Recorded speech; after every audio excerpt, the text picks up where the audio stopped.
The scene opens with a luxurious, high-end restaurant nestled in the heart of a busy downtown district.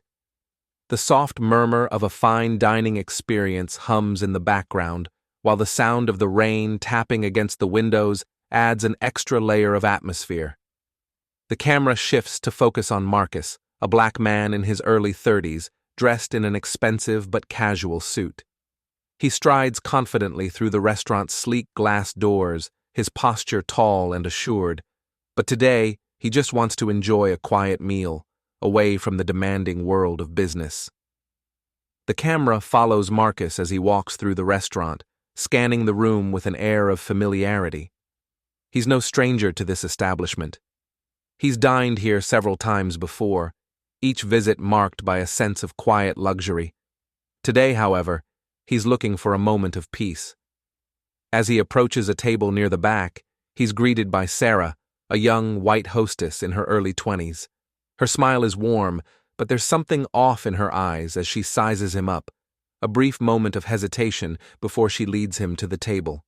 She hands him the menu, and her greeting is polite, but the camera lingers on her face as her eyes flicker downward, scanning Marcus more closely than necessary. Her smile tightens slightly, and there's a subtle shift in her demeanor.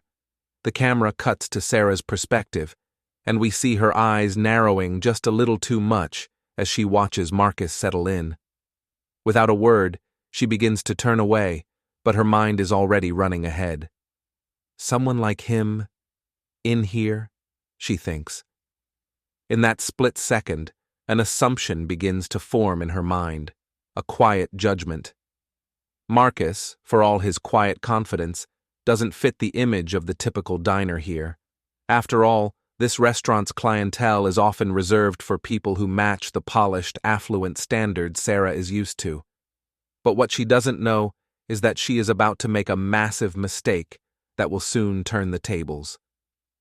The camera lingers on Sarah as she walks over to Marcus after a few moments, trying to maintain a professional facade. However, there's a certain edge to her demeanor now, her body language just a little too rigid. As she approaches his table, she forces a polite smile, though it doesn't quite reach her eyes. "What can I get you today?" she asks, her voice a little too rehearsed, as if the words are more out of obligation than genuine interest. Marcus, unaware of the judgment brewing in Sarah's mind, orders a ribeye steak, red wine, and a side of mashed potatoes. He's focused on the menu, his voice calm and unassuming.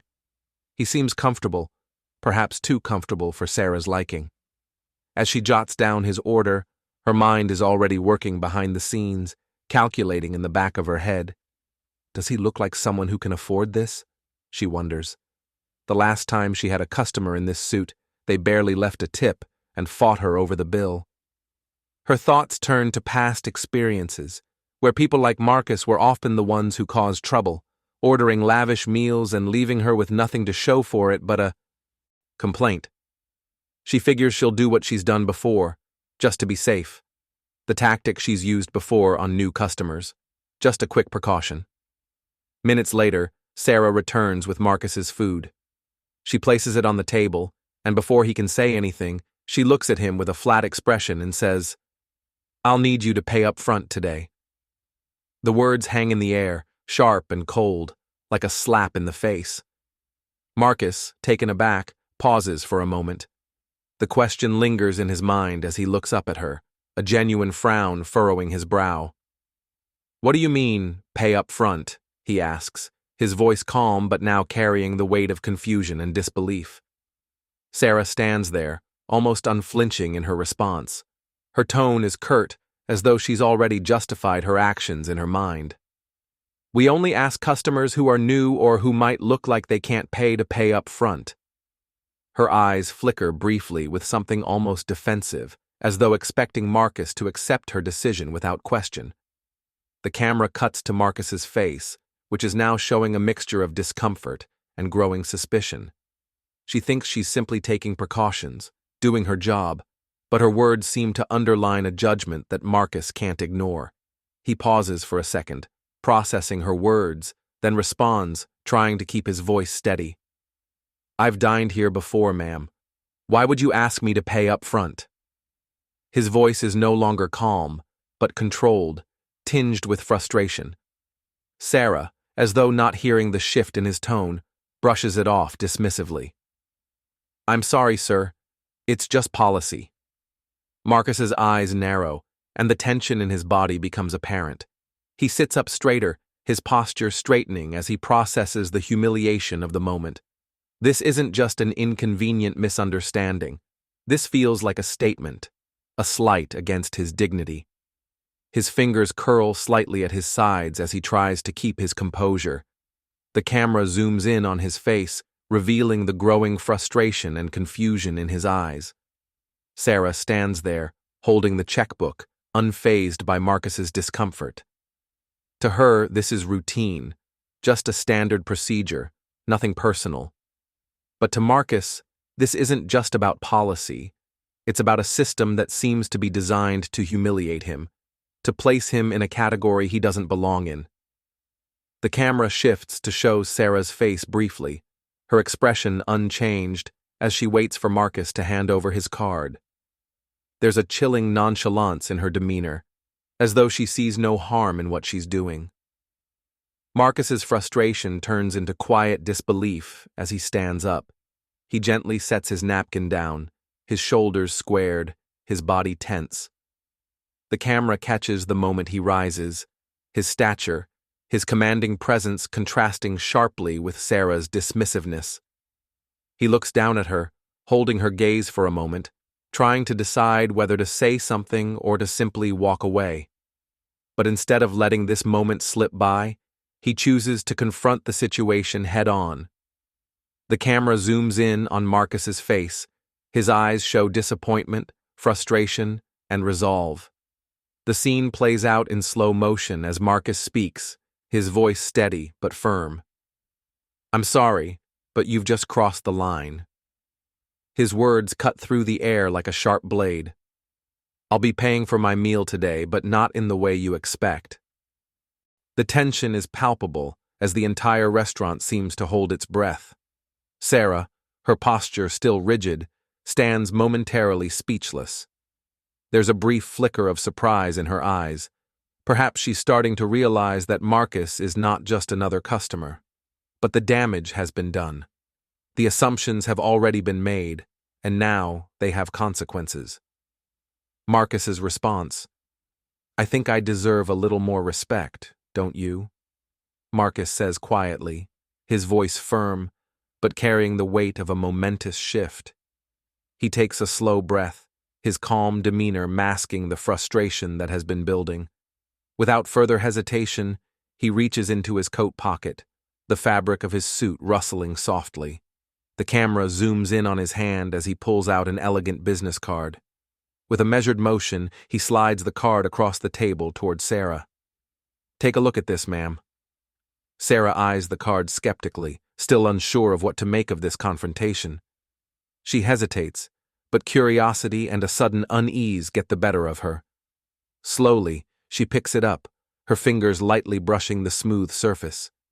As her eyes scan the card, the words begin to sink in.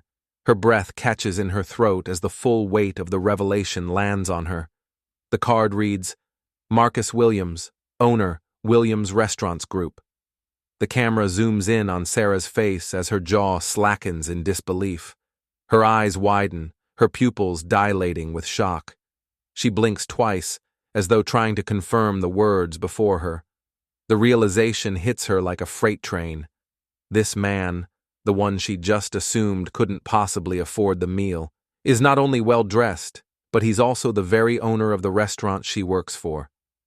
Sarah stands there for a moment, her breath shallow, her face a deep crimson. Her mind races, her thoughts spiraling as she replays the last few moments in her head. The discomfort in her chest intensifies, and she feels the weight of her judgment sinking in. She doesn't even know where to start. "You're the owner?" she stammers, her voice cracking with embarrassment. The words feel strange in her mouth, as though she's unwilling to accept the gravity of the situation, but she can't deny it. She looks up at Marcus, her hands trembling as they hold the card. She doesn't know whether to apologize or hide. Marcus doesn't flinch. He remains seated, his posture straight, his gaze steady. There's no anger on his face, only a quiet resolve. The power dynamic has shifted in an instant, and Marcus watches as Sarah's confidence crumbles. "Yes, ma'am," he replies, his voice still calm but carrying an undeniable edge. "I own several restaurants like this one, and you just assumed I couldn't afford my meal." His words hit her like a jolt. She stands frozen for a moment, unsure of how to respond. The realization of her actions weighs heavily on her shoulders, and her hands now shake slightly as she glances nervously at Marcus, the once unfamiliar man who had been sitting at her table is now her employer, someone whose power extends far beyond the walls of this restaurant. I didn't mean," Sarah stammers, her voice trailing off. She looks around the room, sensing the weight of the situation, and her face burns with humiliation. Her words fall flat as she tries to offer an explanation, but the damage is done. Marcus doesn't break eye contact. He remains composed, but his words carry the full impact of the moment. "It's not just about the meal, is it? It's about the assumptions you made based on the color of my skin." His voice remains steady, but there's a firmness in his tone that leaves no room for misinterpretation. "You decided I wasn't worthy of respect the moment I walked in here, and that's the issue." Sarah tries to respond, but the words are caught in her throat. She can't meet his gaze now. Her shame and regret are too palpable. The camera lingers on her face, capturing the unease and realization that she's just made a serious mistake, one she can't take back. The scene shifts slightly as a few other diners begin to notice what's happening. The tension in the air is palpable as the silence grows. The camera pans across the restaurant, capturing the mixed expressions of the patrons. Some are intrigued, some uncomfortable, and others exchange knowing glances. The atmosphere has shifted from a serene, fine dining experience to an uncomfortable moment of public accountability. From across the room, a couple of regular patrons overhear the conversation and exchange quiet words. The murmur of voices begins to swell, though it's all hushed enough that only a few at the table can hear. There's an unspoken understanding that something significant is taking place. "I'm sorry, Mr. Williams," Sarah finally manages to say, her voice strained but sincere. Her words hang in the air, but they do little to repair the damage that has already been done. Her earlier condescension, masked by a thin veil of politeness, now feels like a sharp contrast to the humbling apology she offers. She knows she's failed Marcus, failed herself, and failed her customers. The camera focuses on Marcus, who remains silent for a moment, allowing her words to settle. He's not looking for a forced apology. He's looking for accountability. He stands up slowly, adjusting his suit, and the camera follows his movement closely. He walks toward the counter, the weight of the moment still lingering in the air. "I expect better from the people who work here," Marcus says firmly, his voice carrying the quiet authority of someone who knows the value of respect, fairness, and equality. "It's not just about money, it's about how you treat people, regardless of who they are or where they come from." Sarah watches as Marcus walks towards the exit, her face still flushed with embarrassment. Her shoulders slump as she takes a deep breath, realizing the lesson that has just been taught in front of her, and the lesson that will reverberate throughout the restaurant. The camera lingers on her for a moment, capturing the quiet regret in her eyes, before slowly pulling back to show the rest of the restaurant. The atmosphere shifts again, as if a weight has been lifted, leaving an air of collective contemplation. The camera zooms in on Sarah's face as she stands there, fumbling for the right words. Her cheeks are flushed with a deep shade of red, and her eyes dart nervously. The weight of the moment has settled over her like a heavy cloud. "I'm sorry, I didn't mean to offend you," she stammers, her voice quivering.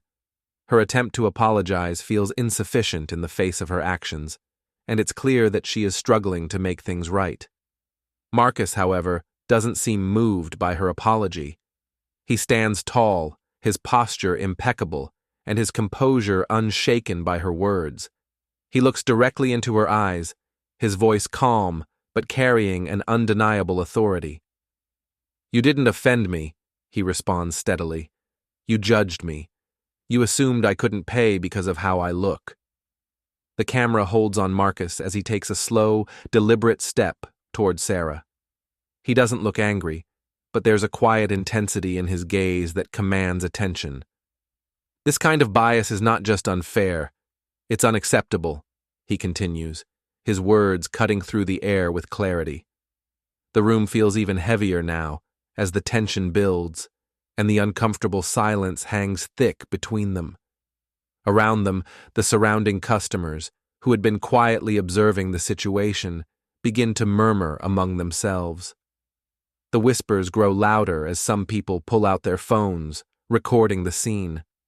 The once serene ambiance of the restaurant has shifted, the hushed murmurs of the patrons now creating a backdrop of discomfort. Sarah stands frozen in place, unable to find the words to make amends. Her apology feels hollow, like a feeble attempt to erase the damage she has caused, but the weight of her assumption remains. Marcus takes another step forward, his eyes never leaving Sarah's. His presence in that moment feels commanding, not in an overbearing way, but in a way that demands accountability. His voice becomes more forceful, but still measured. "If you want to work here," he says, his tone unwavering, "I suggest you learn how to treat people with respect, regardless of how they look." The words hang in the air like a weight that Sarah cannot escape. The camera focuses on Sarah as she stands there, her face a mixture of embarrassment and regret. She nods in an attempt to acknowledge the gravity of what she's just been told, but it's clear that her words and actions up to this point have fallen far short of the respect Marcus expects. Sarah opens her mouth to say something, but no words come out. She stands there, paralyzed by the realization of what she's done and the impact of her assumptions. Her cheeks burn with shame, and her eyes drop to the floor. She can't meet Marcus's gaze any longer. The camera lingers on her for a moment, capturing the full weight of her discomfort. Around them, the atmosphere in the restaurant has shifted. The once muted conversations have quieted, replaced by the tense stillness that now envelops the space.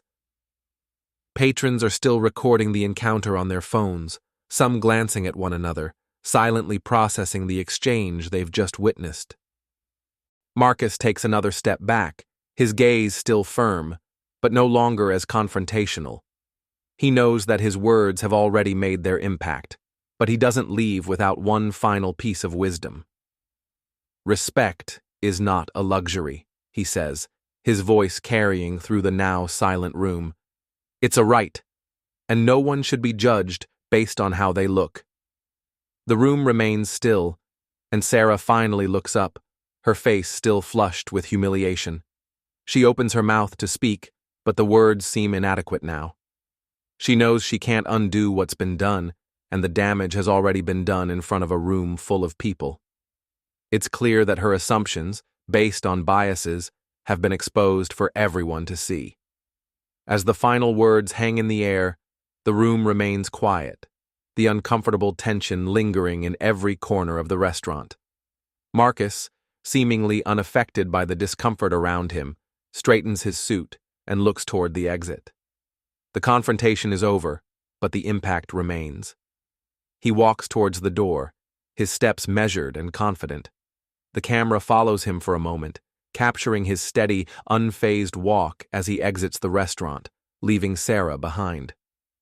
As the camera zooms out, the restaurant's atmosphere slowly begins to shift. The tension lingers, but there's a subtle change in the energy of the patrons. They begin to look at each other, some nodding in agreement with the lesson Marcus just imparted.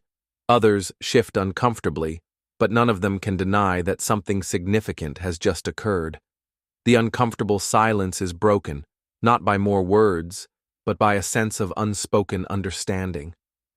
Sarah stands still for a long moment, the weight of Marcus's words pressing down on her. The camera lingers on her face, now marked by the realization of her mistake. She had assumed something about Marcus based solely on his appearance, but in doing so, she's learned a powerful lesson about the dangers of prejudice and bias.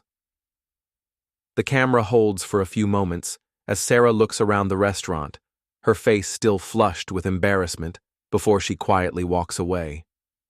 The final shot of the video shows Sarah in the back of the restaurant, looking at her reflection in a mirror. There's no pride in her face now, only regret. She takes a deep breath, as if mentally preparing herself to face the consequences of her actions. The video fades to black as a final voiceover resonates. Judging others by how they look only perpetuates ignorance. True respect comes when we see each other for who we really are, not for what we assume them to be. The video shifts to the following day, where the camera captures a news broadcast. The story of the incident at the restaurant has gone viral, and the local media outlets are covering the fallout. The CEO of the restaurant chain, a middle-aged man in a sharp suit, stands at a podium, addressing the public with a somber tone. "We deeply regret the actions of our employee, Sarah, and the racial bias she displayed toward a valued customer. We are taking immediate steps to ensure this never happens again." The camera cuts to Sarah, who is standing in front of Marcus, offering him an apology. She tries to muster the sincerity in her words, but it's clear from the tension in her body language that her apology feels forced. "I'm truly sorry for what happened," she says, her voice faltering. Marcus stands there, watching her closely, his expression unreadable. The apology feels hollow, and the weight of the situation lingers. Marcus, however, doesn't offer the closure she hopes for. His eyes remain steady, assessing her, and he chooses not to respond to the apology. He understands that accountability is not something he can grant with a mere word. It's something Sarah must come to terms with herself. The scene cuts to the next day. Marcus walks confidently through the restaurant once again, but this time, there's a noticeable calm about him. He's not angry, nor is he filled with any rush to react. Instead, he walks with purpose, knowing that actions speak louder than words. The camera follows him through the dining area and into the kitchen, where the staff is busy preparing for the next shift. The camera lingers on Marcus as he observes the staff with a quiet, assessing gaze. It's clear that he's not just the owner of this restaurant. He's someone who takes responsibility for the environment he fosters. He walks through the kitchen, nodding respectfully at his employees, making eye contact with each one. The kitchen staff, noticing his presence, straightens up a little, realizing that this is a man who holds them accountable for more than just their work ethic. He expects integrity and respect from everyone in his establishment. Marcus stops by the counter, watching as a cook chops vegetables. He places a hand on the cook's shoulder, offering a subtle but powerful gesture of leadership. His expression softens as he watches his employees. He knows that change begins from the top and must be felt at every level of the business. The camera follows Marcus as he steps outside the restaurant, pausing for a moment at the door. He looks around at the city bustling around him, feeling the weight of his responsibilities but also the pride that comes from knowing that he is setting an example for those who are part of his world.